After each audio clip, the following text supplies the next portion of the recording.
Party మారిన ఎమ్మెల్యేలకు బుద్ధి చెబుతామని వార్నింగ్ ఇచ్చారు కేటీఆర్. సీఎం రేవంత్ కు దమ్ముంటే పార్టీ మారిన ఎమ్మెల్యేలతో రాజీనామా చేయించి ఎన్నికలకు రావాలని సవాల్ విసిరారు.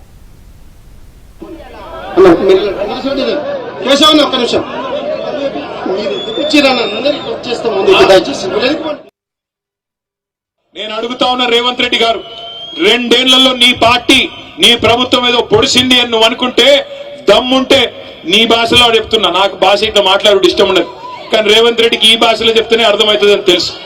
రేవంత్ రెడ్డి నీకు దమ్ముంటే నువ్వు మగాడి అయితే ఆ 10 మందిని రాజీనామా చేపి ఎన్నికల్లో చూసుకుందాం.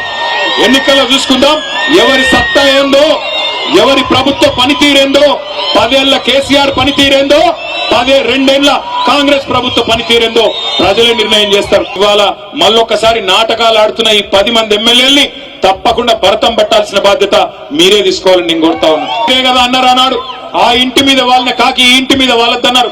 మరి 10 మంది కాకుల్ని ఎందుకు చేర్చుకున్నావు నేను అడుగుతా ఉన్నా. ఈ 10 మంది కాకులు ఇవాళ ఎటు కాకుండా పోయినారు వీళ్ళు. ఇలా గట్టిగా పోయి అడిగినావు అనుకో నువ్వు ఏ పార్టీ అని.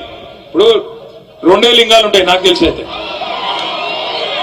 ఒకటి భూలింగం, రెండోది స్త్రీలింగం, అంతేనా? ఇప్పుడు మరి ఏ లింగాలు వీళ్ళు, ఎవరు వీళ్ళు? ఎటుగాని పరిస్థితిలో ఇరుక్కొని పోయినారు. ఏ పార్టీ చెప్పలేరు, ఎమ్మెల్యేలో కాదో చెప్పలేరు.